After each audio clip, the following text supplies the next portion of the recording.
بصوا يا جماعه عشان نبقى متفقين على نقطه مهمه في حته الانفلونسر ده ونقفلها خالص. هو انا بجيب الانفلونسر يعمل ايه؟ انا بتجنن من الناس اللي بتلاقي بيج عليها 1,600,000 واحد ومنزلين اعلان تعالى نزل عندنا بوست لمده اسبوع. ده بيحصل، تعالى نزل عندنا اعلان لمده اسبوع وهتدفع 500 جنيه. ده نوع من انواع الدعايه او الشغل.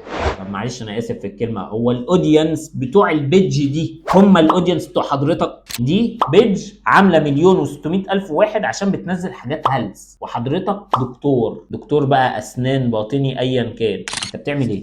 مش منطقي صح؟ مش منطقي ان انا انزل اعلان عندهم مش بالعدد او بالكميه. نفس الكلام على الانفلونسر. هو الانفلونسر عنده 10 مليون فولور، بس مين الاودينس بتوعه؟ هي واحده شكلها حلو واموره وبتنزل فيديوهات او هي في الجيم بتتمرن، وهي الصبح مع صاحبتها في الجامعه، وهي بالليل سهرانه مع اصحابها، فعندها 10 مليون فولور. جميل، ملناش دعوه. بس اجي انا كواحد عنده شركه دعايه اروح اجيبها تقعد معايا هنا واتكلم معاها على امل ان ال10 مليون اللي عندها يجوا يشتروا مني خدمه الدعايه؟ مش منطقي. الاودينس بتوعها حاجه والاودينس بتوعي حاجه تانية خالص.